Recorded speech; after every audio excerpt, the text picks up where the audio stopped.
Okay, thank you, Becca. Like she mentioned, I have a great packet for all of you. And not only that, but now you have me as a resource if you so need it. So actually today I've gotten two calls about backyard chickens. One of them is sick, and the other one uh, was around a rabid raccoon. So anyway, anything can happen, and I'm happy to help you with any problems that you have. So feel free to reach out. The packet I'm going to give you has a lot of resources in it, but you're learning about anything is a lifetime of work. And I still haven't learned everything about chickens, although I've had a lot of chickens.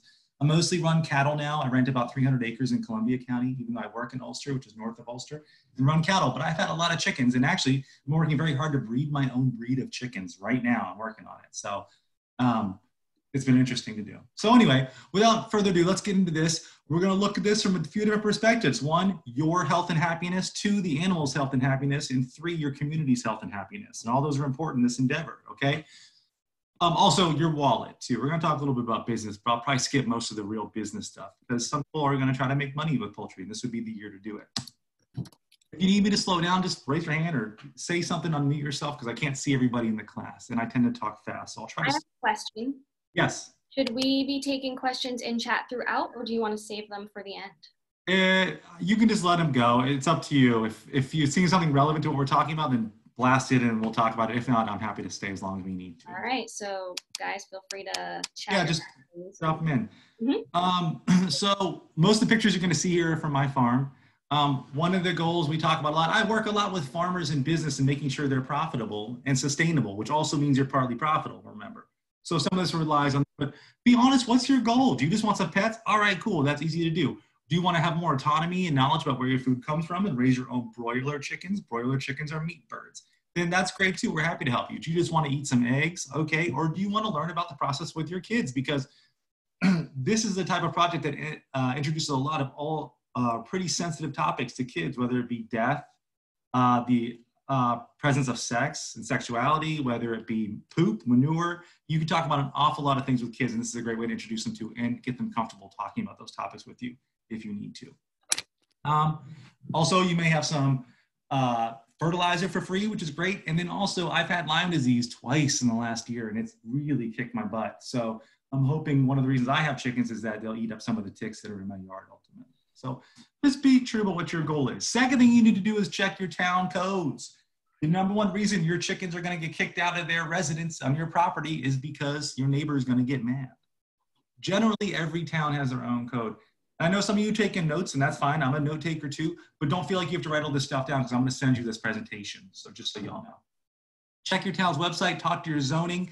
If they don't want you to have chickens, call me. I'll help you put together a packet to talk to your county, or maybe if you're close enough, maybe even come and talk to some professionals, or maybe you can do it via Zoom about why chickens are a really important project and can help people become more sustainable. But the general thing is keep it about 100, 150 feet away from your fence lines. If you can smell it, there's a problem, okay? Anytime you can smell livestock, there's an issue going on. And that means you have too many animals in too small a space with chickens, basically. You need to be clean and you need to keep them healthy. I also work for the SPCA.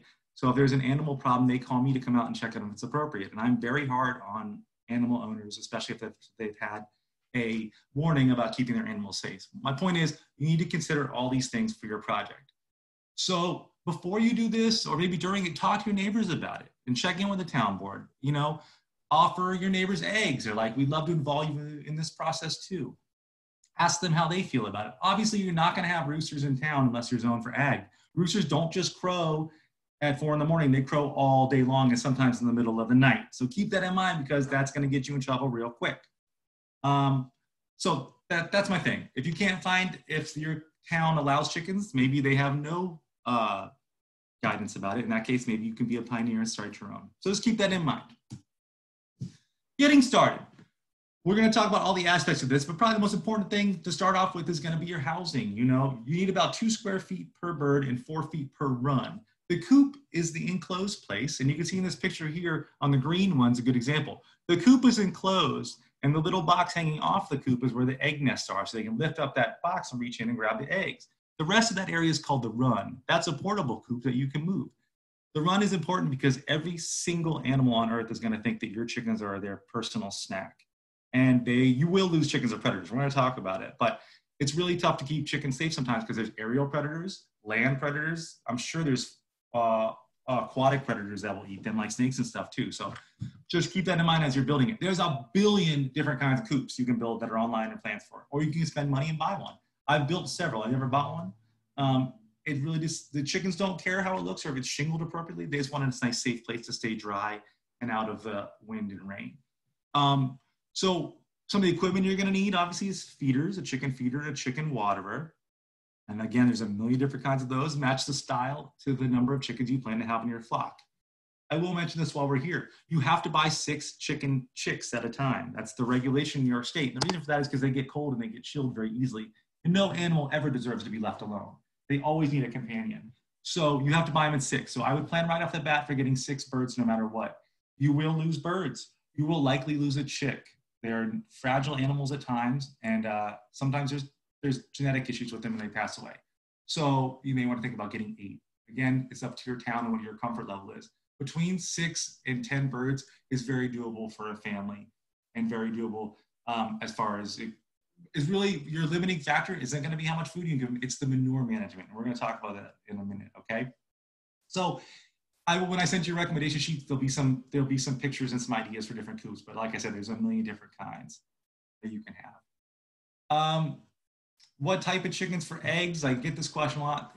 Part of the fun is there's so many different kinds. But again, we are living in New York, so we want generally a cold, hardy breed. You're not going to want a bird called a Sumatra or an Indonesian, something, because that's obviously bred for very warm weather.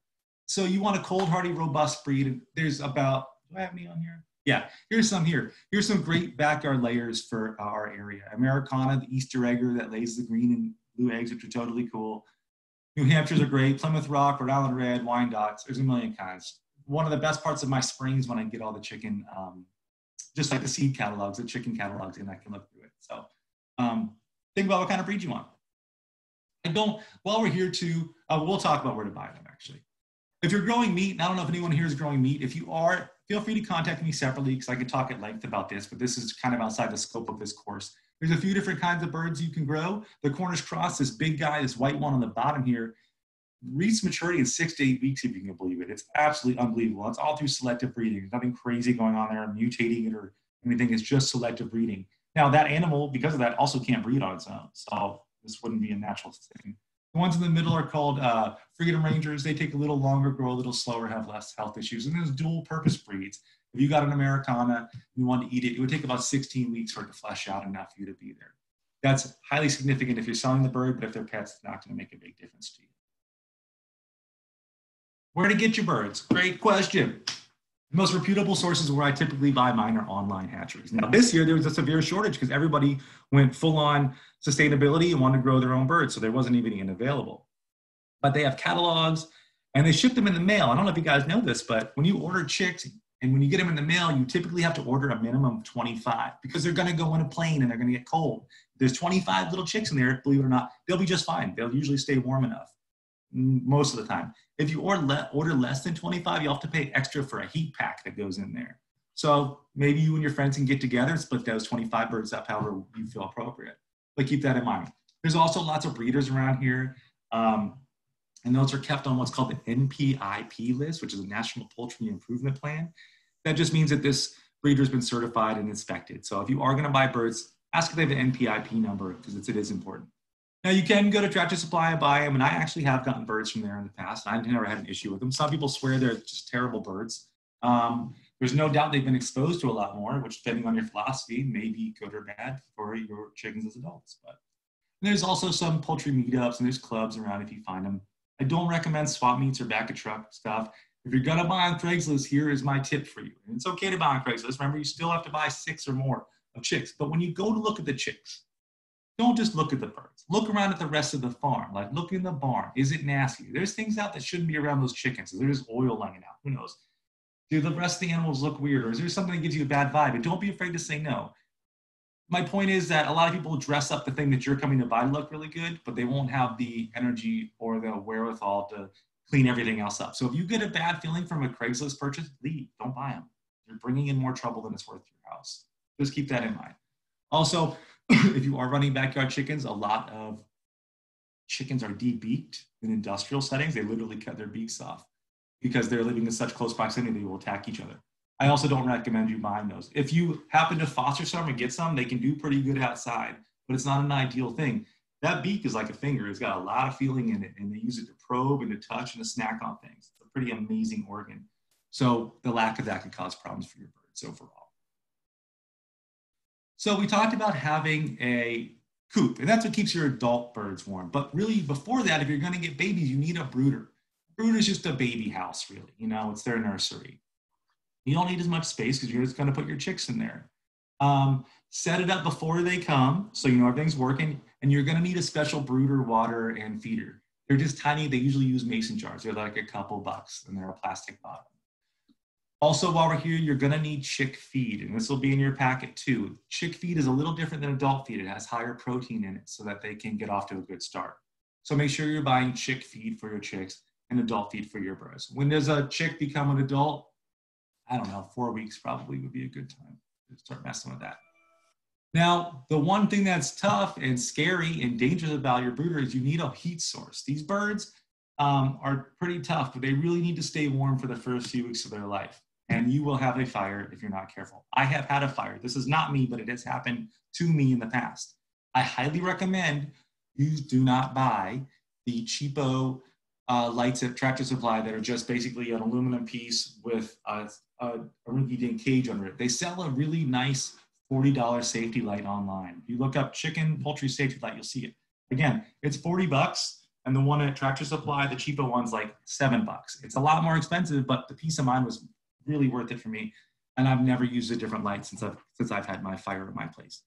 So be really careful with the lights. It's not always just that the light falls. It's that sometimes the cheap bulbs will shatter, and what do they fall into? A bunch of sawdust, because that's what your birds are living in, and that's just a really good recipe to start a big fire. So just make sure you think about where you're going to place this brooder. A lot of people actually brood inside their house, and I do that too for the first couple weeks. The problem with that is I'm going to break a scenario for you down. Chickens poop. You have a light on the poop. That light dries and becomes poop dust and then flies all around your house. So it's really not best case scenario to have the birds in your house, especially if you have a lot of them in a box. So again, the two big decisions you're really going to have to make is where to set up your coop, where to set up your brooder, and how to keep those two things safe. All right. Here's the recommended brooder temperatures. This is also in your guide. Here's one of my brooders at my farm. This thing holds like 300 birds. It's a lot. I try to wean my birds off the light as quickly as possible. In this type of weather where it's in the 80s and 90s during the day, I would leave the light on at night for probably 5 nights, have the birds outside most of the day during the day if I can get them shaded and healthy, and then not have the light anymore. The quicker they get off it, the better. So yeah, these are just recommendations. I mean, this has got some lights on them for 7 weeks. I've never done that. In the middle of winter, maybe, but in these type of temperatures, it's not really necessary. So you want to make them tough as you can, and that's a good way to kind of toughen them up a little bit for the real world. Here's one of those rinky-dink lights that I don't like there. That cage is there so you don't hit your head on that, because that thing's red hot. It's not going to stop that light bulb from falling into that container and starting to fire. When you do have the light in here, and I would say that these birds do not need a light anymore. They're pretty much feathered out already. Their Cornish crosses, these are at least 4 weeks old, and they probably do not need a light, but maybe it's the middle of winter, I don't know. If the temp is too high, if you look over here, you're going to see the birds are all going to be away from the light all the time. If it's correct, you'll see birds playing, and these are chicks, remember, playing, eating, pooping, drinking, having fun, and they'll be doing it all over the coop. If it's too low, they'll all be stacked and gathered underneath that light. And if there's a heavy draft, they'll be kind of like they are in this picture, pushed to the side. And that's not ideal, obviously. So keep that in mind as you have those lights in there, and keep an eye on them for how they're acting under the light. So we're done with our brooder, and a lot of people, I just use a really big box, like the biggest box I can find for my brooder in my house, and I have the light over, I have the light double hung so it can never fall, you know, and all that stuff. When we're done with that after 2 to 4 weeks and the weather's warm, we're going to move out to our coop. And you really don't want to get into the coop until you have some feathers on you, but the birds don't have to go outside. They can just go in the coop, and I actually highly recommend that. The way the birds know where they live is a magnetic thing. It's not like us. They don't take directions like we do.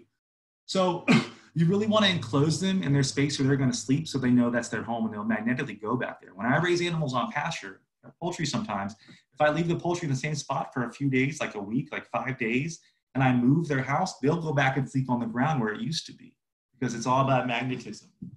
So if you want an animal to learn and be in a new space, a chicken, enclose it in its coop as long as it's not too hot or too cold, and it will learn that that's where it lives. The goal of your coop in the summer is to be properly ventilated, and the winter too, to be fair, to be predator proof. I just had a raccoon in my coop 2 weeks ago because I had a fence leaning up against the coop accidentally. The raccoon climbed up the coop, and we were treated to the sounds of 2 of our chickens being slaughtered overnight. It was not a fun night. It will happen to you too. There will be predators messing with you. So just keep that in mind as you go through this project. And then you also want the coop to withstand weather. You don't want, birds can be cold, birds can be wet, but they can't be cold and wet. Same with any livestock. So keep that in mind. You will never need a light in the winter if you have adult birds. The light, I run into people sometimes saying, hey, my chickens are sick, they're not doing well. And they'll tell me they have a light in their coop 24 hours, even a heat lamp in this type of weather. It's not that the heat's gonna hurt them, but they live just like we do off the pituitary gland. They make their changes on when to nest, when to lose their feathers, based on how much light there is, just like the animals in nature. So if we mess with that pituitary system by leaving the light on all the time in their coop, they will get sick. The exception to that is chicks. We usually leave the heat lamp on at all times. But birds are zombies at night. They don't move, they just poop. That's all they do. They don't move much, they just sleep. So they need that time to reset just like we do. So I'd never recommend that you put a light in your coop. They see better than we do at night, and they don't get scared of the dark. So just keep that in mind. And then you need enough space to lay your eggs. You only need 1 laying box for every 4 hens. So keep that in mind. And since you guys are backyard growers, you're probably not gonna have roosters. One laying box for every 4 hens. And you can make that out of anything, really. Some people use chicken tractors like I was just talking about. This is a really great scenario because a chicken can bring an awful lot of fertility when they're massed up like this to your ground. But again, this is for people that have very different goals. If you're doing a system where you're trying to make money off raising broiler chickens like this guy Joel Salatin is, then this would be something you should think about. Again, if you want to explore this topic further, please contact me because I'm happy to sit down with you and help you write a business plan, design your program, and figure out what you're going to do with, how you're going to even process. By process, I mean slaughter, how you're going to do, 70 birds in a day or whatever. So again, this is outside the scope of this course, but if you'd like to start a business raising chickens for money, let me know. This is really your deciding factor here, and that's manure management. Here's one of my birds. As you can see, I used a properly procured milk crate to make mine. It's not exactly the right size, but it's close enough. It should really be 12 by 12 by 16. It's just deeper than I like it. This works fine for them. What you can't see here is there's a board screwed into the milk crate, and that's so the egg doesn't roll out once it lays it. So now, we're not here to talk about laying though. We're here to talk about manure management, sorry. I want you to look at this. You're gonna have between 150 and 500 pounds of manure a year. Think about that. A lot of it's water. It's heavy and it's stinky. Now, most of you will be using wood chips or maybe leaves in your coop, and that's good because that starts that composting process. But you need to have a space in your yard where you can clean out that coop and clean out that manure and compost it. So that needs to be part of your plan overall. I would also recommend that you disinfect that coop once or twice a year. And not using bleach, I don't mean that. I mean sunlight and some air. That's the best disinfectant you can have. Sunlight kills everything pretty much. So when you tell me you're gonna build your coop, I'm gonna ask you how far away it is from your neighbor's property line. If you've spoken to those neighbors and offer them free eggs and be part of your life and part of this project, where you're gonna compost that manure and what your coop is actually gonna look like. These are the things I wanna know about. So keep that in mind. Manure management is really the limiting factor in how many chicks you could have. If you can smell manure or if you can smell ammonia, you have a problem, period.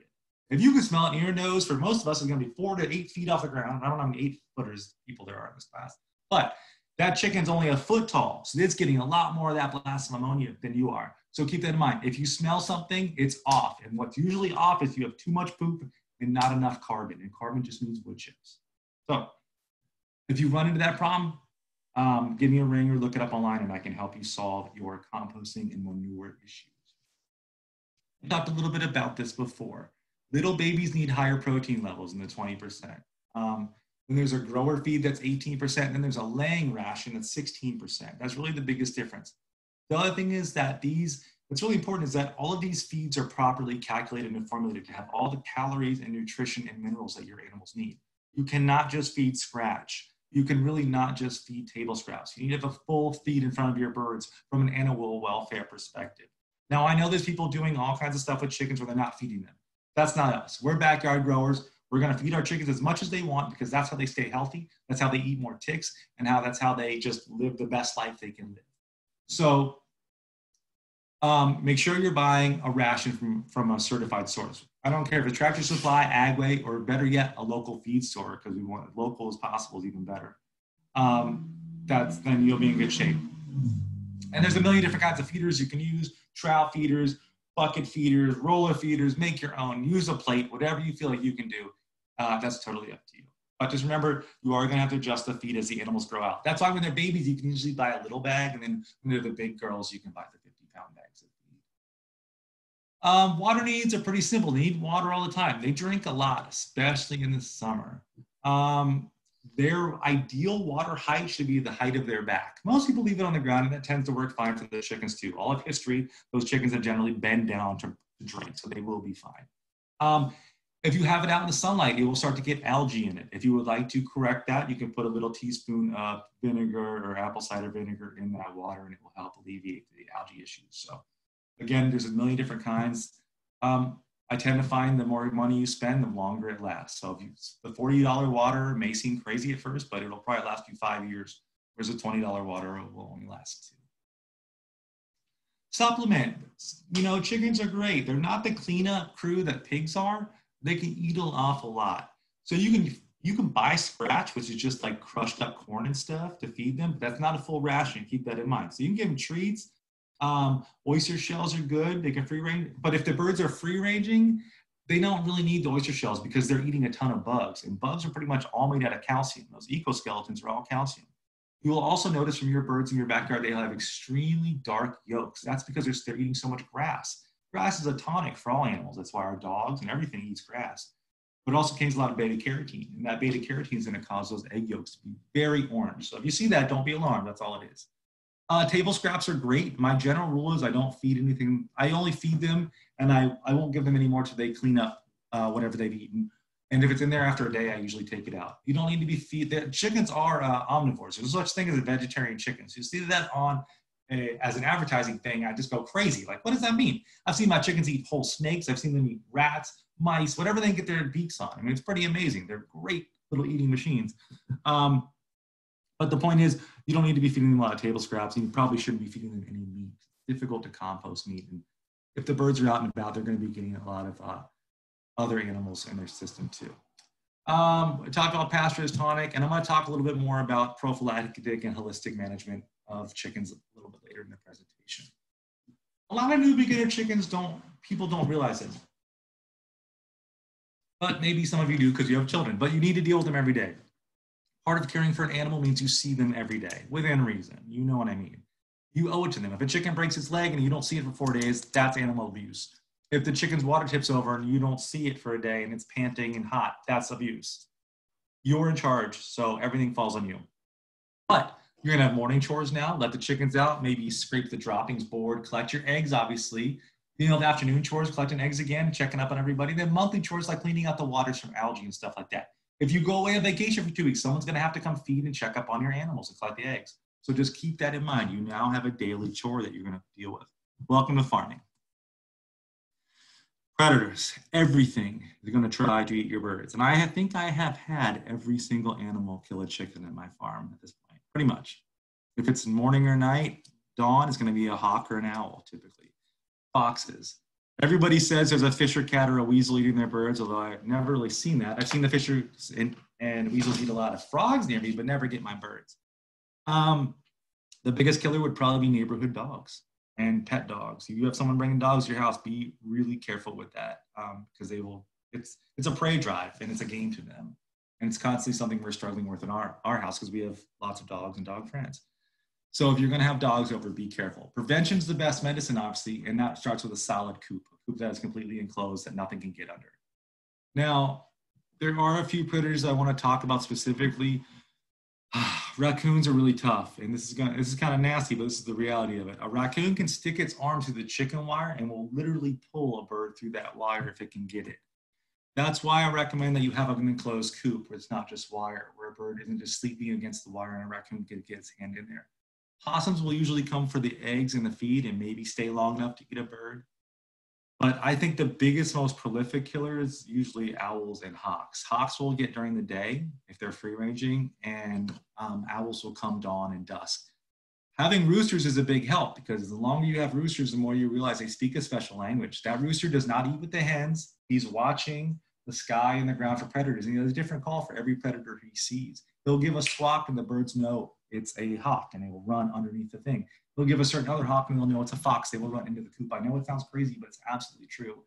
And the best roosters are the best predator aversion things. So if you can have roosters, if you're zone ag, it's really great for predator options. If you don't, then you'll have to take your chances and keep them closed. And maybe, you know, I have a light switch. I have an automatic door. So I've got it set so it doesn't come on until it's pretty light outside. That I know the owls are pretty much done for the morning. Surprisingly enough, rats can be pretty big killers of chicks. Not for people like yourself, backyard growers, but if I buy 200 chicks and have my brooder, I'm not going to notice that 10 of them are gone. And what the rats do is they get in there and they bury the chicks underground to save them for later. And you can really lose 50 chicks in many nights. So predators are tough. Rats can be tough. How do you prevent that? Well, you can trap them. I don't recommend you poison them because a chicken may eat them and die as well. Or you can, a lot of people will put bury bricks around their coop, especially if you have little ones. And that'll prevent any animal from digging underneath your coop. Okay, that's what I got for predators. I'm trying to think of anything I have to tell you right now, but for backyard growers, you guys are in good shape. Real quick, something on biosecurity. If you go to visit someone else's birds, you can very easily bring back a whole bunch of diseases. So if you do go visit someone else's birds, you should probably wear different shoes. You really should change your clothes, but I know that's not an option for most of us.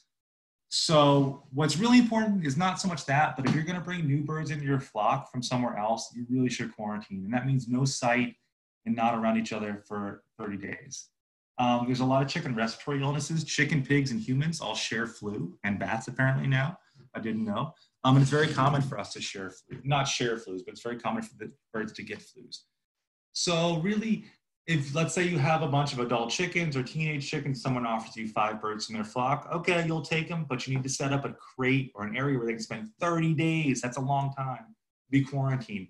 That allows you to watch to see if they're going to get sick or do anything weird, shed worms or cough up a respiratory illness. And once that 30 days are up, you can bring them back in. I know that's not feasible for everybody, and certainly not all of my backyard growers do that.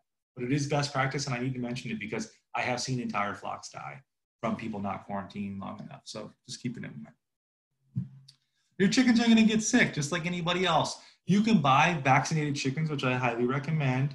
Most of the things they vaccinate against are long gone, Newcastle disease and Merrick's, but they can crop up, and they tend to crop up in more industrial settings. But I think it's a quarter each buy for the vaccination, a little bit of peace of mind. We talked about quarantining. The biggest killer of baby birds, and we're actually going to be doing I just did a chicken health symposium last week, and I'm going to do another one, I think, for Dutchess County next couple months. I will put all of you, if you like, on my mailing list. You will know when that's coming up. That'll be just like this. But we're going to go over the most common chicken ailments and how to treat them. Because coccidia is a killer. Coccidia is a little germ that gets in their belly and causes diarrhea. We call it diarrhea, and animal scours. Those animals will scour and die pretty quickly if they're weak. Lice and mites are also extremely common. They may not be that, if you can see evidence of lice and mites on your animals, then you need to treat them. But typically a little bit of infestation or just a little bit of a parasite can help boost the immune system back, actually. So we don't want to go nuke an animal with a bunch of drugs because it's got a couple mites. We may want to dust it. And the Chicken Health Symposium will help you decide, if we do that again, if it's a treatable level.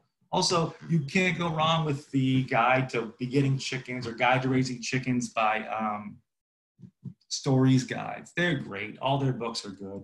Written by, I think, Gail Damerow is the author. She's a really great chicken grower. And that will have information on keeping your animals healthy. But the best way to keep them healthy is if you can smell something nasty, something's off. So keep that in mind. Don't let the animals get cold and wet at the same time. And make sure they're full feet in front of them. If you're doing that stuff, you're probably in pretty good shape as far as health goes. Okay, cold weather. Now you could knit a sweater for every bird, but I don't recommend it because the bird's already wearing a sweater. These animals were built to thermoregulate, and they're really good at it as long as they're not cold and wet at the same time. If they're wet, it mats their feathers, and they can't stay warm. It's a layer of air. That's why people wear down, you know. So when it is really cold, which it does get up here, you cannot enclose the coop at night. The coop needs to breathe. So ideally, you're going to have ventilation at the top of the coop where air can blow through there. They respirate and they breathe out constantly all night. And what we don't want is that respiration that they're putting out to grow into any bad guys inside that coop. So you need to have proper ventilation. You need to have enough food. Water is going to freeze in the winter. You can buy an electronic waterer that will keep the water warm and unfreezing, which is a great idea. Or you can go out there and break the ice every few hours for them. Depends on your resources. Now, you probably will see some frostbite, especially if you have roosters. There's a reason for that. One, roosters grow really big cones typically, and they're very susceptible to frostbite. And two, most roosters do not sleep with their head under their wings. Hens do. So they're more vulnerable to getting frostbite. If it does get frostbite, leave it be. You'll see people telling you to put Vaseline on it, rub stuff on it. But let me tell you, touching a wound is a great way to further infect it. I've never had a chicken die from frostbite, although I have had quite a few birds get it. It's nasty too. It's not fun, but that tissue is going to die and fall off. And that's okay. That's what the body's trying to do. So ideally, you want to prevent it. But if you do see some frostbite, you can deal with it typically by just leaving it alone and monitoring it for infection, okay? But again, windbreaks, a solid coop with ventilation, and just having,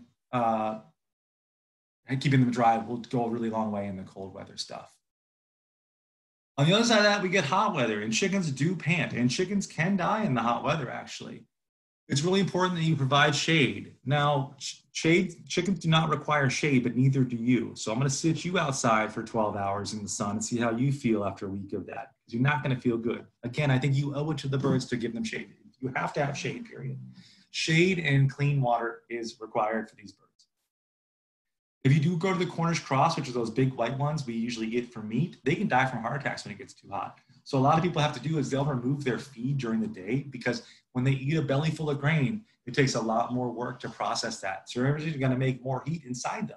So they take their feed away during the day and feed them at night and turn lights on. Again, beyond the scope of this course, but if you'd like to talk about that, if you're going to grow meat birds, I'm totally happy to talk to you about it. Also, don't overcrowd in hot weather, because the chickens, they'll get close, they'll bunch up, and they'll get too hot and die. So they need shade and cold water in hot weather. Those of you who are going to be handling eggs, there's a whole other ball game here. And as part of your packet, you're going to get a document outlining the New York State guides for selling eggs on the side of the road, which actually is legal. There are some things you need to do to keep you and your neighbors safe. If there are birds pooping inside your nesting boxes, it's common, it happens a lot. They're going to get manure on your eggs, and that's not good.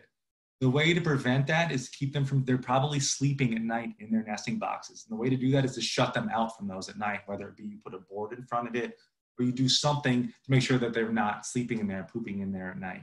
I didn't mention this before, but in your coop plans, you need to have roosts for the birds. Mature animals sleep on branches and roosts. That will also help them not poop in their nesting boxes, okay? Remember, one box for 4 animals. Give them enough space to roost, and I can't remember the exact space, but it tells you, you know, when you look at the chicken guide, I can find that out. If your chickens are laying outside the nesting box, you can buy fake eggs, or you can buy half a dozen of real eggs, and you can put a little X on them and put them in there so they know that's where they should be going. Okay, keep that in mind. Check your eggs twice a day. They can definitely freeze in the winter. And if you are going to wash them, they recommend you use just a brush or sponge and not water. If you coat that egg with something and run water over it, more often than not, it will close up all the pores in the eggs, and that will cause it to go bad much quicker.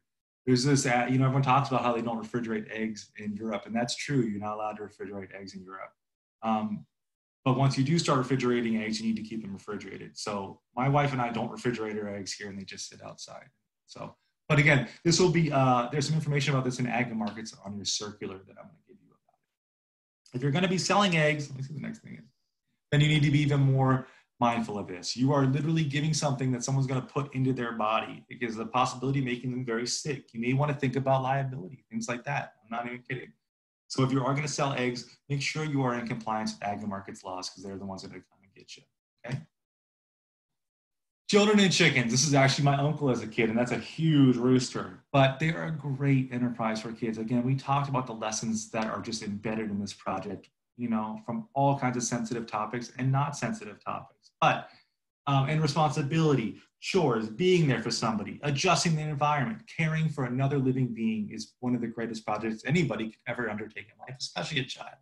And even then, you can get into money and marketing if you really want to push it. They're pretty safe, but be careful around roosters. Roosters will attack people. I don't know what it is. I've never been able to figure it out, but some roosters just go bad. And they can really damage a child. They have a very large spur on the back of their legs, and it can definitely cause some serious tissue damage to a kid. You can fight a rooster back all you want, but it ain't gonna do anything.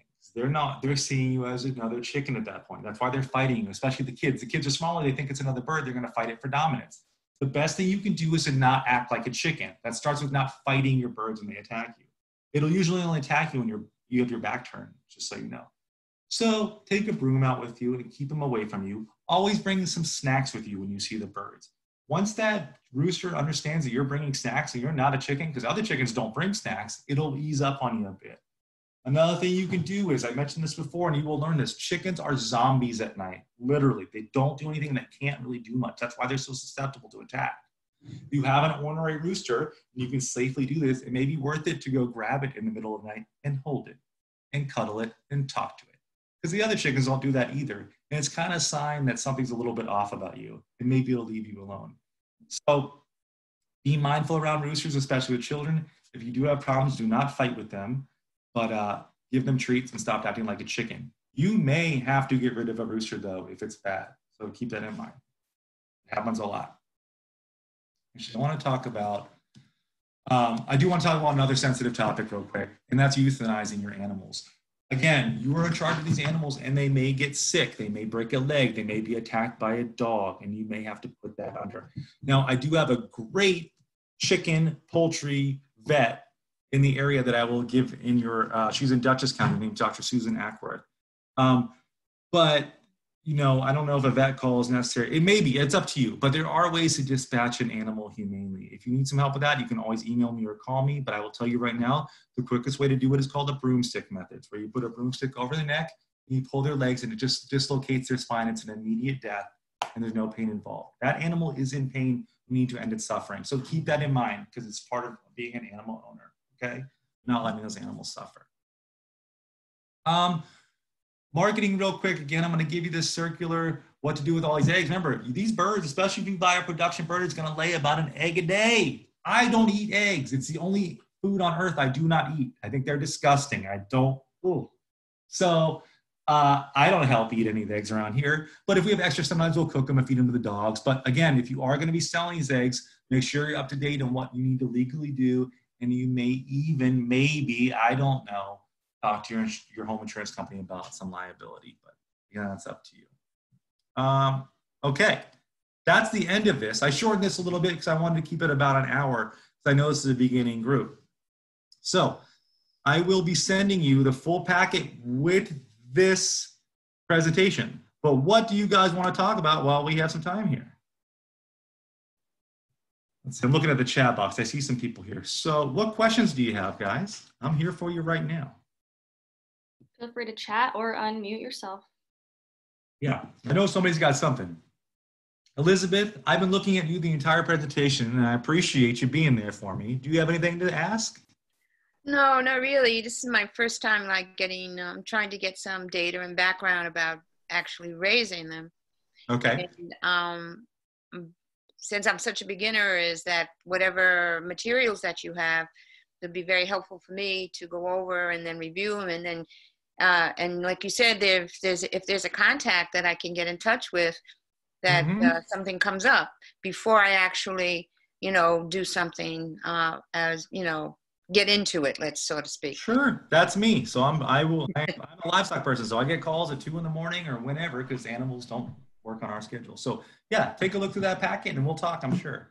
Thank you so much. No problem. Peter, you just unmuted yourself. You got something you want to say, bud? Yeah, I mean, this has been very interesting, but unfortunately it's not for us because we have 1/3 of an acre. we figured the town ordinance is 1 acre and you can have 6 chickens. We thought we might try to sneak by with 2 on 1/3 of an acre, but I can see if you need to start out with half a dozen chickens, we'll get nailed by the town. So But did you talk to the town yet? not yet, but people have had, they've come around in the past and told people to get rid of chickens. I have no idea why. We do have a couple of beehives that we raise. That doesn't seem to bother anybody. But this was really interesting.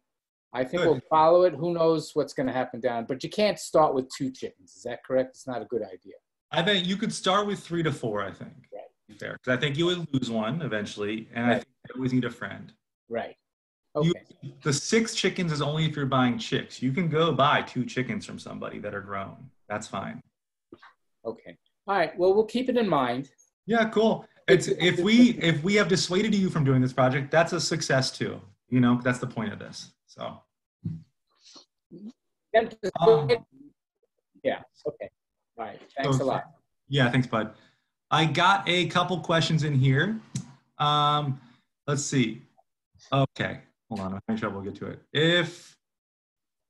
I've heard some people soak the grain to sprout it first. It makes a probiotic. A lot of people are selling those systems, but unfortunately it's forage systems like that. Fodder systems are not usually worth it. You can sprout the grains and that's fine to do. It's not going to be any more nutritious typically. It's a kind of a fallacy. It will change in composition to make a few more sugars, but it's definitely not a full substitute. But if you want to sprout some grains and snack on some with your chickens, go for it. They'll be just fine. I'm sure they'll love it. If you have a tractor, should you keep it in one place during the winter, snowy months, and put some kind of other bedding truck inside it? So yes, you really can't have you can have a portable coop in the winter, but if you get some snow, how are you going to move it? So that's a really good question that I didn't touch on that. Your winter coop is different than your summer coop, so keep that in mind. It's not going to move. You're going to have a lot more poop to clean out in the springtime when that snow. So yes, that's when you will need a permanent coop. Most people who are doing lots of chicken tractors typically don't have chickens in the winter because they're selling them all off. Let's see, Corey. Should we have separate chicken clothes? Do we have to wash everything after each chicken visit? I'm assuming that has to do with the biosecurity. The highest level of biosecurity, just like if we're dealing with COVID, would say, yes, you should change your clothes and wipe and wash them after every time you go visit other chickens. Most people don't do that, and most people are doing just fine.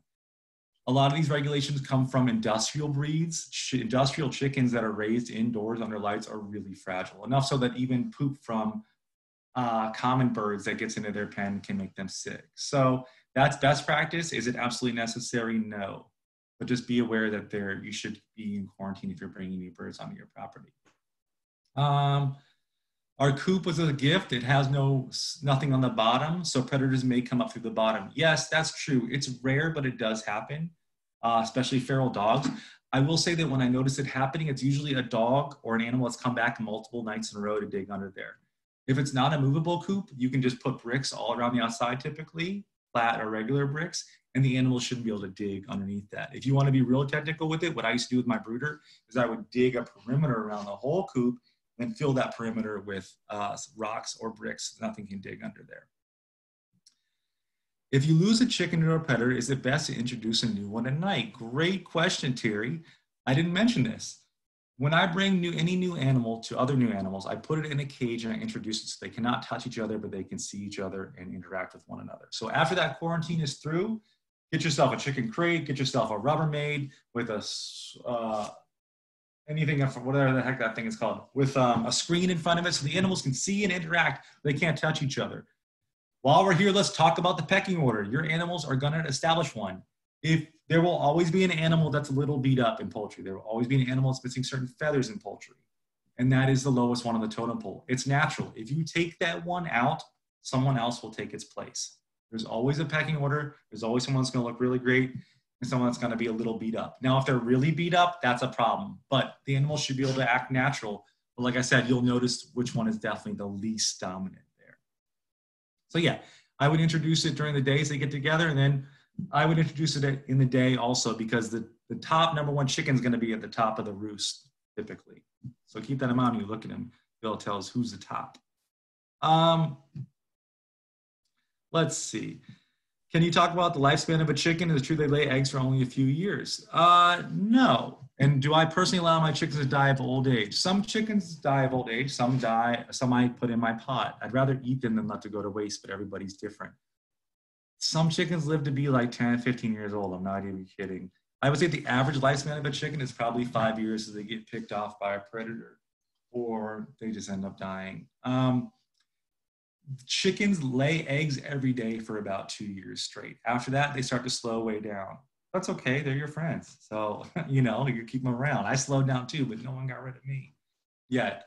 So it is true they lay very, very intensely for 2 years and it slows down after that. So yes, that is absolutely true. Freaked out by attracting rats. Any way to avoid it? Great question. Yes, there is. Make sure your feed is stored properly. Gosh, these are great questions, guys. If you have feed, don't keep it in the coop with the birds because that will attract rats and possibly bears and anything else that could smell that feed. Keep that in a super tight, you don't want rodents getting in and pooping in it anyway. A very tight lidded container, whether it be a Rubbermaid garbage can, and keep it away from your coop. So most people will go buy their 50-pound bag, they'll put it in the trash can, tie it up, leave it there, and then go back and forth to get the feed. Excellent question. Average lifespan of a chicken, I don't know the average, but like I said, I see them living mine probably live an average of 5 years. Do adult chickens need a heat source in winter? Absolutely not. If any animal is allowed to acclimate appropriately to the temperatures, that's why we have a fall and a spring. Things happen slowly. Animals gain weight. Animals gain more fur. They put on more down feathers. Those chickens will be absolutely just fine. So if your animals are allowed to acclimate, they do not need a light, and the light would be detrimental to them. The light would not allow them to grow feathers appropriately for winter because we know it's a pituitary thing. That's what causes it to happen. If you have a chicken that's acclimated appropriately, is in a draft-free coop with good ventilation, then it will be just fine over winter. Okay? All right. One of the things you mentioned is necessary to compost the chicken waste. And Natalie, I saw you raise your hand. I'll get to you. And you can just speak up too if you like. Hi, my mom's coming. What's up? Well, I have a question. So do all hens put their their beaks like in their wing, and do only some roosters do it, or none of them do it? Yes, it's some. We might have a rooster. Oh, because you're noticing it now. They're 8 weeks old, our chicks. The best way I can tell is usually if they. What kind is it? First of all, Americana. Okay, so that's going to work because the Americanas don't really have a large comb, but often I can tell from the comb. Check the tail feathers. Those tail feathers are growing out long and strong, and you probably have a rooster. But no, you can't tell just from that behavior. They could do either or. Okay. Welcome to chicken ownership. No, go ahead. One other question too. We're going to be doing deep litter in the actual coop part. So we just don't clean out the manure at all. Well, eventually you're going to have to. With people who do deep litter bedding, and I will tell you this, it actually works really well for chicks. They end up being far healthier when they're raised on that deep bedding because there's a lot of good guys in that bedding. So what it means is you're going to put a layer of bedding down, which are usually wood chips, and you let the chickens live on those wood chips until they get stinky or you see a problem with the manure. Then you'll just add more. So you will continue adding wood chips. At the end of the year, you're going to need to clean those wood chips out and put them in a compost pile altogether and start the bedding over again. Does that make sense? Yeah. Okay. Thank you. There's a special word for that. That poop and wood chip is actually called hard pack. It's extremely heavy and difficult to break up. You will literally need a pickaxe to break it up. So when you design your coop, think about how you're going to be shoveling out 200 pounds of manure once a year because you want to make sure the door is big enough for you to get the shovel and throw the poop outside onto a tarp and drag it to your compost pile. Got it? Okay. Thank you. Yeah, no problem, guys. Composting chicken waste, I had a question. Yes, chicken manure because it's too hot to put on a garden. It's got too much nitrogen in it. So you have to compost it. You cannot put your chicken manure next to your tomatoes in your garden. It must be composted. Great question. Can you double up chicken wire to avoid the raccoon issues? I don't know. It's really just a matter of keeping because the raccoons are going to come at night. So make sure that wherever your chickens are roosting, a raccoon can't reach them at that time of day. That would help you. And can you use a cat box to introduce the new chicken? Yes, that's what we use. We have a cat carrier that we keep the chicken in there. Remember, they're going to poop a lot in it, so make sure you can rinse it out with a hose. From Claire, should we leave the food dish full all day? If not, please tell me about feeding. Yes, there's no problem with leaving the food dish full all the time. In fact, I usually only fill mine up every few days. I leave it out there and they come and eat as they will. So no big deal there. If you do have a rodent problem though, you'll have to come up with some different solutions. So just keep that in mind. Typically, it's not a problem. Can you handle your chickens? And I like to raise them as a pet with benefits. I want a friendly chicken, and should I handle them as babies? Yes, handle them all you want. Make sure you wash your hands though. There's a real, you could get salmonella from them and get sick. And most people are gonna get salmonella from birds and manure, not from eggs improperly cooked. So yeah, give whatever you want. My theory with animals, and I've had every kind of animal in the sun, is their behavior, 90% of it's based on how you treat them. So if you handle them every day, you have a treat bucket that you shake and they know that sound, or even a whistle that you blow when they come, they're gonna be far more likely to come want to hang out with you. And you can raise some really friendly chickens. So what I would say is get your chickens, and if you have 6, probably 2 of those are gonna be a little bit doting and wanna be able to hang out with you, and some may not. So, but there is no, I personally don't see any breed difference between breeds as far as temperament goes. I just think that, it's how you treat those animals. Terry asks, I've got a rather fancy, so they keep predators out. I've never used a skirt. I'm sure they're talking about, they're saying they have a skirt for their coop. I've never used one, but it sounds like a great idea. Actually, in fact, I have used skirts around my broiler pens that are on pasture. I've used tires. I've literally split the tires and left them hanging out as a skirt. I think a skirt would work great, but I've never used one myself. Maria Cecilia, in the hardback scenario, could you move the coop and over into that area for a future garden space? Yes, you absolutely could. But it's going to take a full season to break down, I would say. So let's say you have your coop, you're there for 8 months, and now you need to move it, and you have all that manure there. I would think you would need to go in there, break up that hard pack no matter what. You need to aerate it because it's anaerobic at that point. You need to get oxygen in there to compost. So I would break up that area as much as possible and spread it out. And I would guess that, that much material, if it's in a 4x8 space, is gonna take up probably triple that much space when you spread it out. So you'd have to actually really sizable garden. What I tend to do is add it to my compost, let it break down naturally, and then shovel it over there. Yes, you absolutely could do that, and a lot of people do it. So 1 year is what I would say, probably. Or when you can pick up, how about this? If you can reach your hand into that soil and you're not worried about getting poop on your hand, then it's pretty well composted. So it smells like dirt. Ways to prevent hawk predator. That's a great idea if they're free ranging. The number one way is to have a rooster, but not everybody can have a rooster, obviously. The other thing is that some chickens are more predator averse than others. So my breed that I'm breeding right now, we're calling Blue Rambo. What happened was we had 2 birds, an Araucana and something else I forget, got stuck out of their coop for a year at another farm. We couldn't get them to go back in. Out of 10 chickens, these 2 were the ones that lived. It wasn't my farm. I said, give me the chickens now, I'm gonna breed them. So I bred them, and I'm hoping these offspring are super predator averse.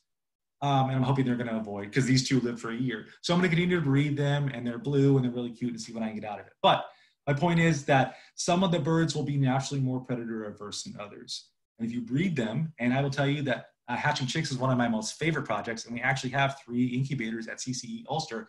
If anybody would like to rent one for a month and do your own chicks at home, it's really fun. Or you could buy one for like $60, the incubator. But if you can breed your own chicken, then you're really in good shape.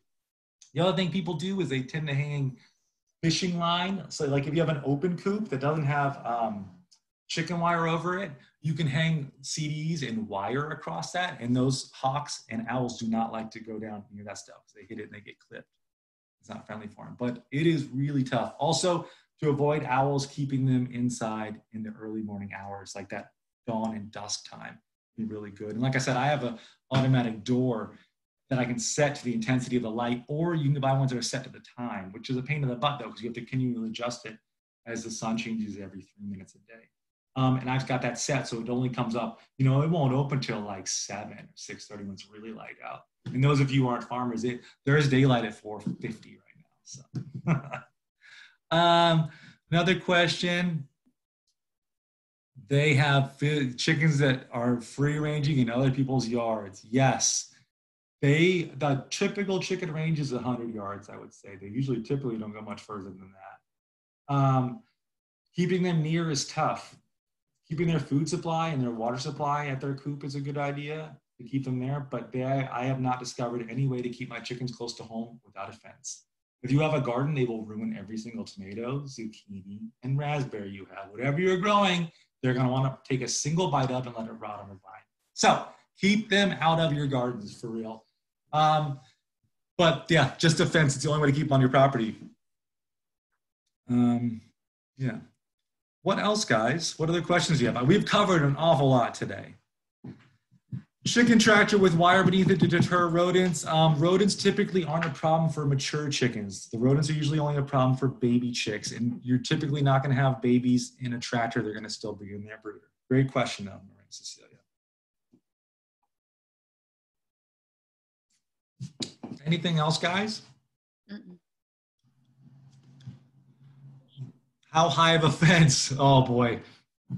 You know what? I don't honestly, like, it's gotta have to be 6 feet high, but there's another option. If you have a fence that they're getting over, you can clip their wings. It's completely harmless. It's like clipping your hair. You just have to catch them and look online. You're just gonna cut their primary wings and then they can't fly. But then again, it's a give and a take, because what if they're obviously gonna be a little less available to evade a predator if their wings are clipped. So it's a give and a take. And then Claire, if you want to talk about keeping your chickens close to home, send me an email or we can chat on the phone this week and come up with some strategies for you to keep your chickens close to where you want them.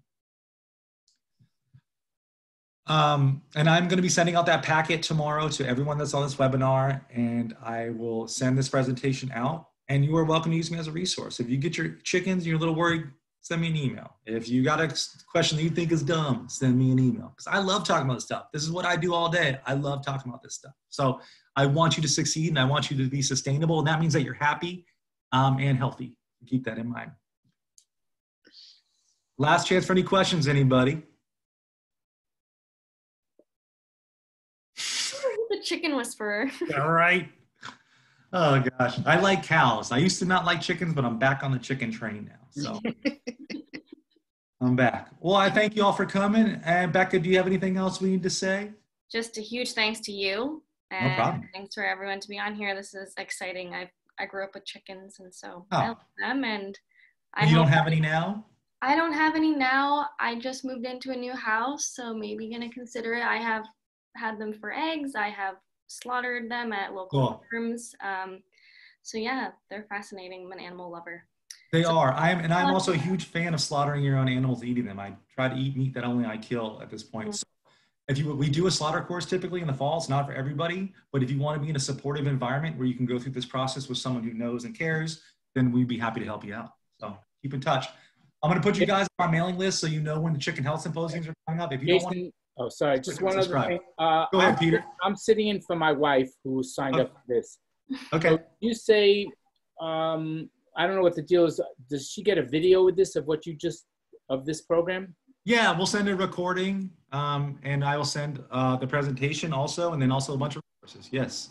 Okay, thanks. It was very enjoyable. Thank you. Great, I'm glad you enjoyed it. Maria, there is no mobile units for slaughter for poultry right now. It's complicated to get into, but they're not coming anytime soon. But they're all multiple. There's probably 5 people in the state that will slaughter chickens for you for between $3 and $5 each. All right, that was an hour. Not bad. That was pretty good. That's where I like to try to keep it. That was fabulous. Thank you. And yeah, all right, guys, I'll be in touch tomorrow. Yeah, thank you. And engage with Putnam because they have a lot of great resources coming up. And yeah, I'll talk to you guys all soon. I hope to hear from all of you. Thank you. Good night, everybody. Good night, everybody. Bye. Bye.